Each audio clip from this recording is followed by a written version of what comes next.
Today's video starts on Interstate 71 heading northbound. I'm looking for some roadside attraction goodness. In view is the skyline of Columbus, the capital city of Ohio, and I think it's also Ohio's largest city now. There are a few roadside attractions in the downtown area and in the northern suburbs, so let's check those out after the intro. Hey guys, it's Emily. Welcome everyone! I'm traveling through Ohio in search of awesome roadside attractions. I'll start in Columbus, then head in a generally east direction, just north of Interstate 70. Gonna be a Buckeye kind of day. Let's go!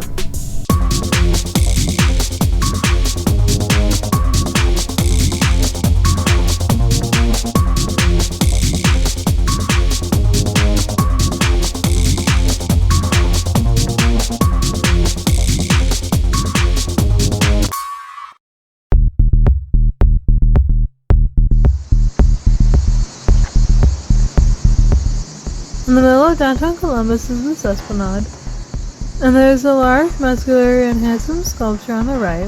This is the Mr. Universe version of Arnold Schwarzenegger. The statue is 8 feet tall, so a little larger than lifelike, and weighs 600 pounds. The sculpture shows Schwarzenegger in his familiar twisted double biceps pose. There are some markers down here. The large one says Schwarzenegger won the Mr. World Bodybuilding Contest in 1970, and from there he won 13 more bodybuilding contests and later became well known as an action film star. From 2003 to 2011, Schwarzenegger was also governor of the state of California. A smaller marker has a pretty awesome quote from Schwarzenegger. Reach for the next goal, never stop dreaming, and stay hungry. Life's joy is in the doing. The statue was placed here in 2012. And of course, flying over the statue is a chopper. Get to the chopper! That line, of course, is from the movie Predator, one of many of his popular movies.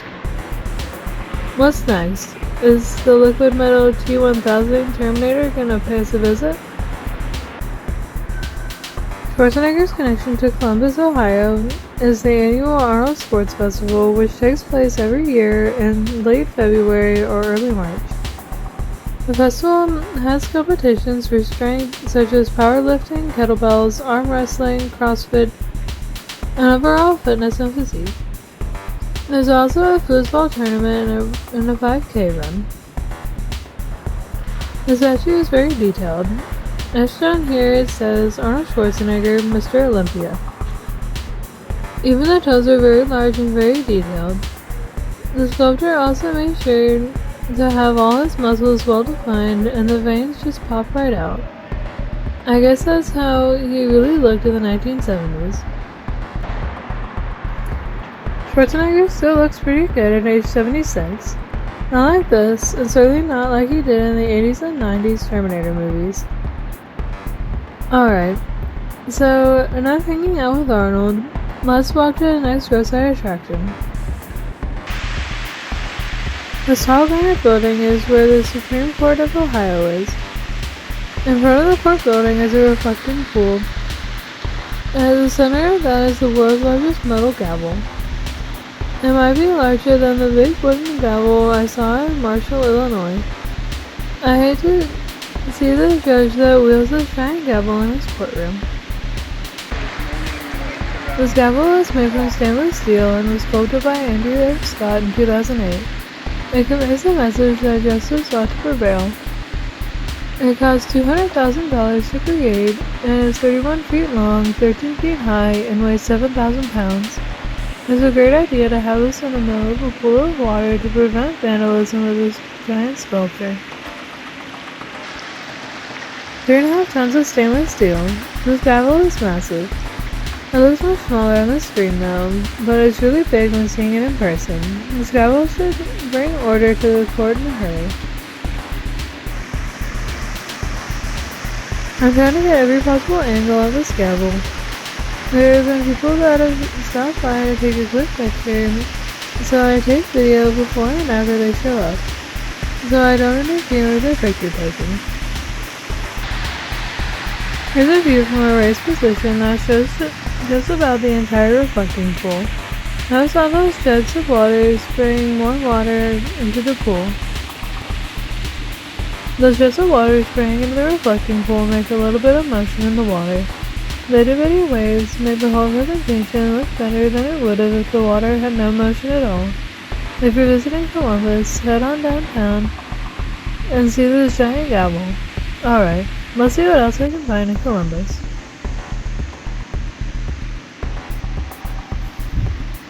I think this is the last angle of the Gavel, with much of the superior court building in view.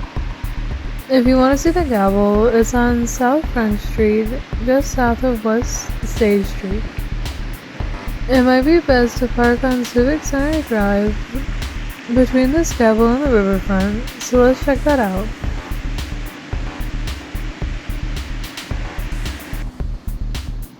Across the street is the Scioto River, and there is a lot of beautiful green space on both sides of this river. The stretch of riverfront within downtown Columbus is known as the Scioto Mile, which features numerous bike and walking trails, space for large outdoor events, museums, sculptures, and fountains. I had no idea Columbus had such a beautiful and modern downtown. Not far away on the other side of the river are these brand new townhomes. And you see the upper floor has balconies that probably have a great view of the Scioto River and the downtown skyline. But I'm here to see this sculpture just ahead. This is possibly the world's largest slingshot sculpture. The sculpture was created in 2022 by a local industrial art designer, Andrew Lundberg. The slingshot is 20 feet tall and 12 feet wide, and there are two large fingers coming out of the ground to hold the slingshot back, ready to hurl a rock at downtown Columbus. This is actually a little joke between the city of Franklinton, where I am now, and the city of Columbus, on the other side of the river. The joke is little Franklinton will sling a rock toward Columbus, kind of like little David slinging a rock toward Goliath. Actually, it's two fingers and a thumb coming out of the ground. The slingshot is really massive. The slingshot is in the corner of Lucas Street and Sullivan Avenue in Franklinton. Oh, by the way, the end of the slingshot held by the fingers is also a seat, so it makes for a great Instagram photo. So just sit in the seat, or hammock, or whatever it is, get your picture taken, and it looks like you're about to be slung over the river and into downtown Columbus. This might come in handy if there's a lot of traffic trying to make the 1 mile drive into downtown. You can just fly over the river using the slingshot. Or maybe not. Anyway, I'm going to head toward the northern suburbs of Columbus. Now at a business park in Dublin, Ohio, located near the northwestern part of the Interstate 270 loop. There's a large field over here, and as I pan around, you'll see that this field is filled with dozens of large concrete ears of corn. Lots and lots of ears of corn, and they are also very neatly arranged in this field. There's a reason why they're placed so neatly in this field. But you never know what you might find in a cornfield, even in suburban Columbus, Ohio.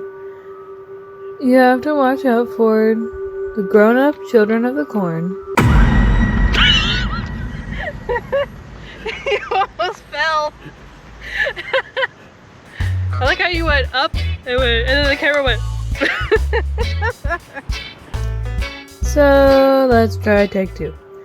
Even in suburban Columbus, Ohio, watch out for the grown-up children of the corn.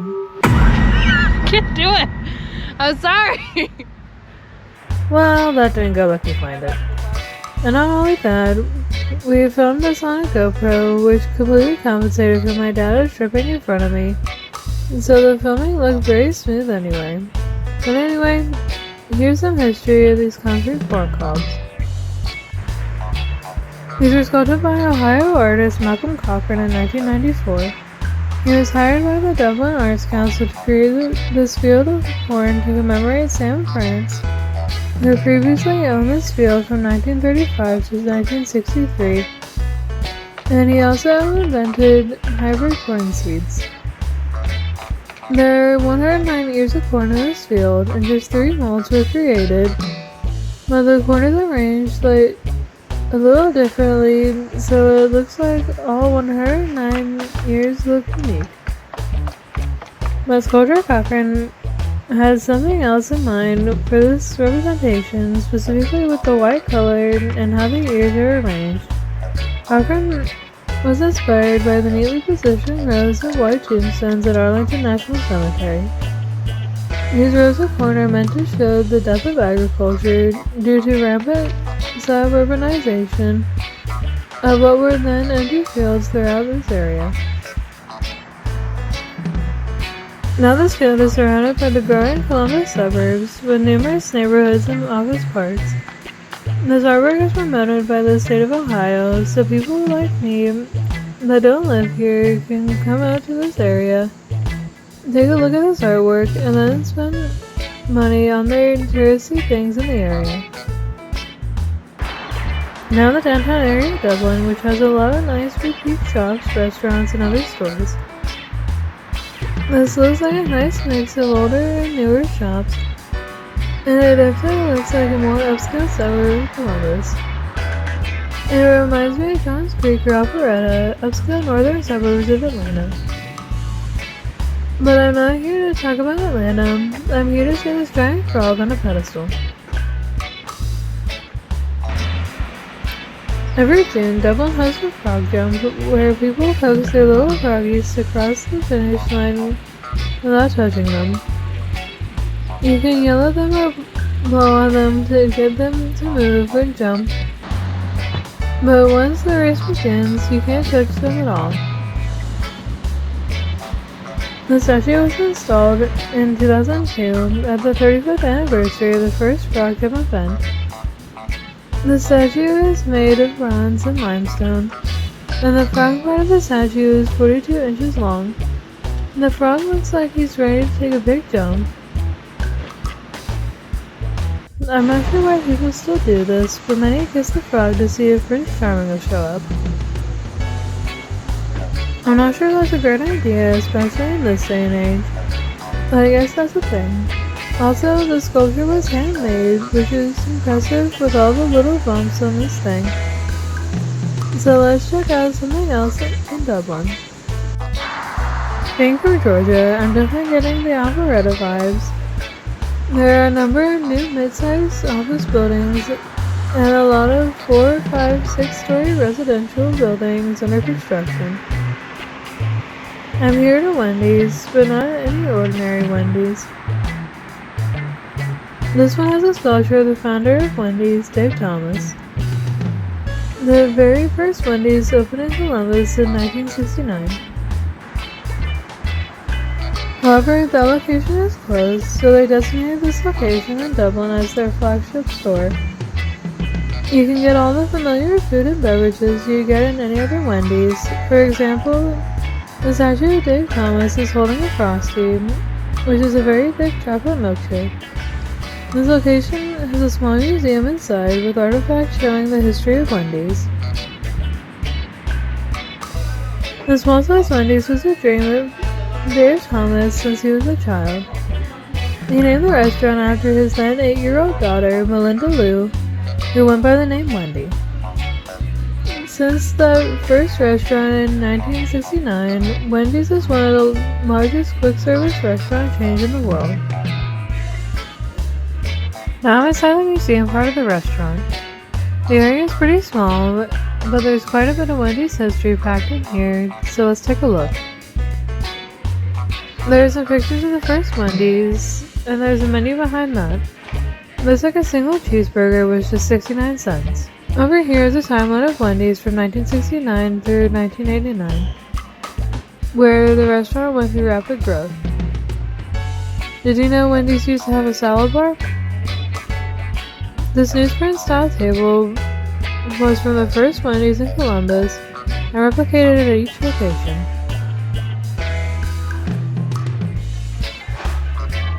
Over here are a number of pictures and small posters, including some from store openings, including the 2500th location.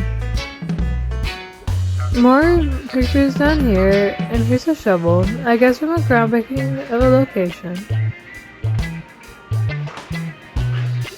Here's some of the posters showing their single and double burgers, the chili, and the frosty. Down here is a blue and white striped uniform that Wendy's employees used to wear. This is a test griddle that was used to cook those familiar square fresh ground beef patties. This came from the original meat supplier.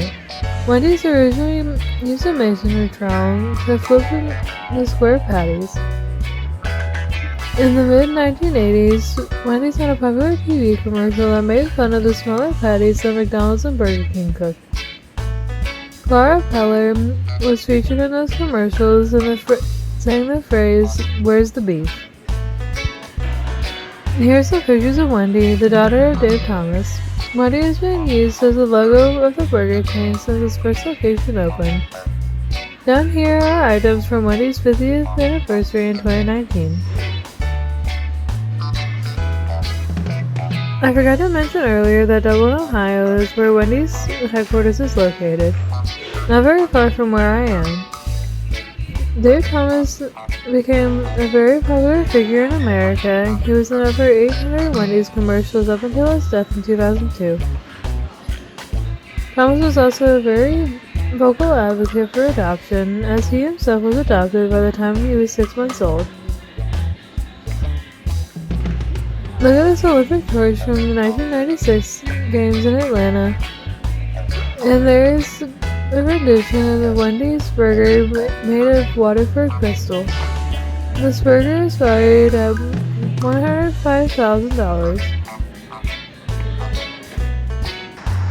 This restaurant is located on 9 South High Street in Dublin. And the employees working there were very nice. So let's segue from Wendy's to McDonald's. And now in the city of Sunbury, which is about an hour northeast of Columbus. Behind the sign is a covered open area with a few benches for eating. I haven't seen that at any other McDonald's. It's a beautiful day today. It would be great to eat a Big Mac in the great outdoors. But I'm here to see this amazing statue with Ronald McDonald and a bunch of happy, smiling McDonald's food, such as the Happy Meal box, a burger, fries, a drink, and a Happy Meal toy. Ronald's arms stretch out 30 feet. So people think this looks creepy, but what do you think? Leave me a comment. The statue's been here since at least 2014, and appears to be in really good shape. It looks like this has gotten a fresh coat of paint, and the paint job is really good too. Lots of detail on the statue. I guess people have been climbing the statue, probably both kids and adults trying to get a sick pic. There's even a sign, "Please do not climb on the statue," and McDonald's is not responsible for accidents. If you want to check out the Ronald McDonald and Friends statue, it's at the State Road 37 exit off Interstate 71. I have to think there was a commercial with talking Happy Meal characters, or maybe the Happy Meal was invented at Sunbury, Ohio? On second thought, the more I stay here, the creepier Ronald McDonald looks. Anyway, time to move on to my next destination.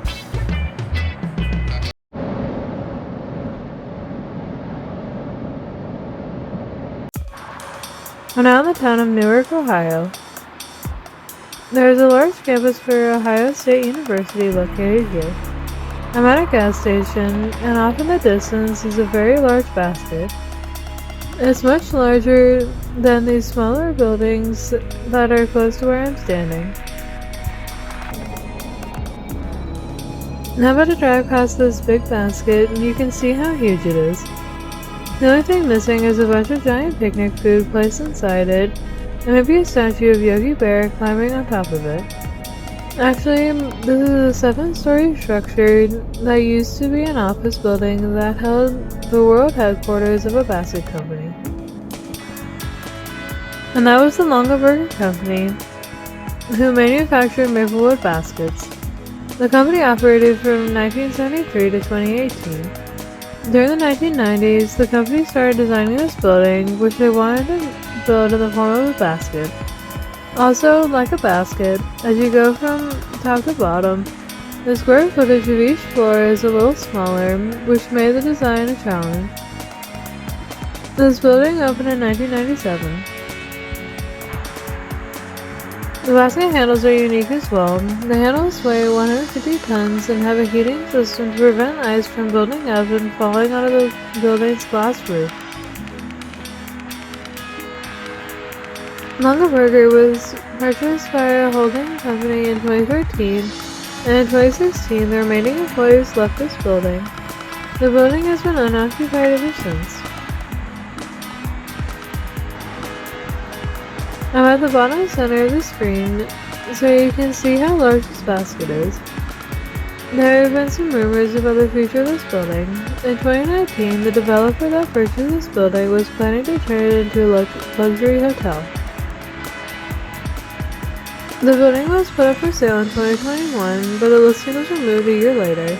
The developer now says he's working with Intel to see if they would be interested in opening an office here, or perhaps making this a residential campus for their workers. Now directly in front of the building, you'll see as I look up that there's an incredible amount of detail put into this building, as the rounded edges that look like pieces of wood woven into a basket's frame. Here's a side view of the basket building. It does appear the building, at least from the outside, is well maintained, and the landscaping is in pretty good shape. But the parking lot back here looks like it's in need of some repair. Also, this brick walkway, which is also in need of some maintenance. The pavement has lots of potholes, and that will cost some money to replace. But the trees, bushes, grass, and other landscaping looks okay. If you want to see this giant basket, it's on Highway 16 east of downtown Newark, Ohio. Hopefully the building can be used for something, an office or apartments, anything other than just sitting here unoccupied. I have one more stop this afternoon, so let's head over there before the sun goes down. Now in Zanesville, Ohio, home of the Blue Devils, and the sidewalk has numerous bronze statues. There's a row of sheep, and the lead sheep has a penguin standing on top. I think the sheep are trying to run away from the ferocious bear. All these sculptures were created by artist Alan Cottrell, and the statues started way back here and lead to a studio in the heart of downtown. The Sidewalk art studio goes on for a couple of blocks. I'm not sure how many sculptures are here, but there sure are a lot of them as I walk by. Look at this gentleman sitting on a bench.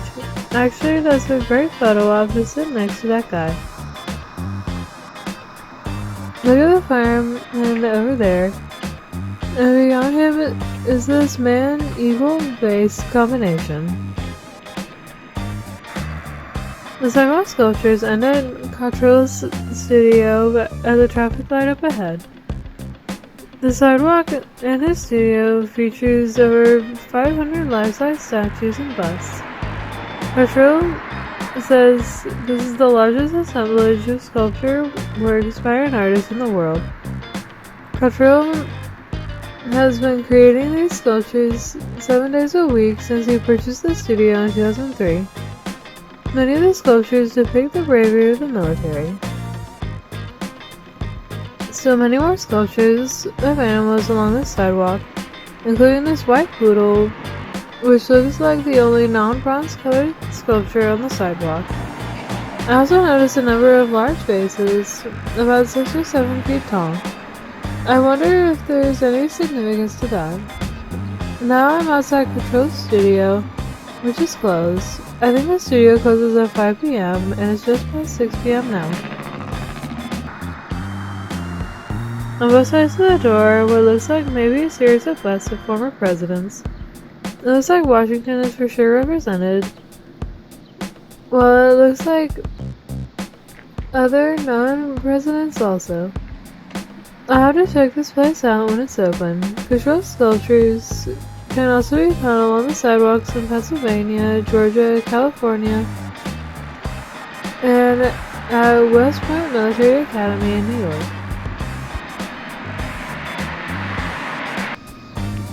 There are a good amount of military-themed statues for sure, so I understand why a military school would accept some of Control's sculptures.